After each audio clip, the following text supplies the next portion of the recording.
मस्तपैकी असल्या भारी नाश्त्यानं दिवसाची सुरुवात झाल्यावर कुणाला नाही करू वाटणार. मस्तपैकी नाश्ता करून का नाही इथं मम्मीनं मला तांदूळ निवडायला सांगितलेलं. तांदूळ निवडून परत दूध पिशवी आणायला गेली होती, कारण माझ्या बहिणीला दूध चहा प्यायचा होता दुधाचा, प्लस तिला खारी पण खायची होती. म्हटलं चला आता घेऊन येऊया.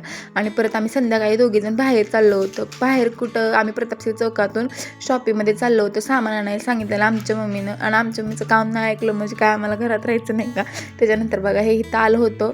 त्याच्यानंतर आम्ही ना शॉपिंगमध्ये जायचं इथे शॉपीत गेलो होतो. आणि हे बघा सगळे दिवे वगैरे लावले तिथं. आणि हे मांजर, आणि मांजरी पिल्लू किती छान आहे ना, क्यूट. तर मांजर बघून घाबरलं आमच्या खुशबूला. म्हटलं जाऊ द्या आता. आणि बघा इथं शिवाजी महाराजांचा फोटो किती छान आहे ना, मस्तपैकी महाराजांना वंदन केलं. चला म्हटलं जाऊया शॉपीत आता. आणि इथं शॉपीत गेलो होतो. माझी बहीण तर आधीच पुढे गेली होतं, काही तर दिसले का तुम्हाला. आणि हे बघा एवढं सगळं सामान आहे इथं. वाघ सरांच्या घरीच गेलतो आम्ही, आणि एवढं सगळं सामान घेऊन जायचं होतं आम्हाला घरी. मग म्हटलं चला आता जाऊया. त्याच्यानंतर एवढं सगळं सामान घेऊन आम्ही घरी गेलो. आणि घरी जाऊन मी मस्तपैकी सूप पेली होती, आणि मस्तपैकी दिवसाचं एंडिंग केलं. चला बाय, भेटू द्या.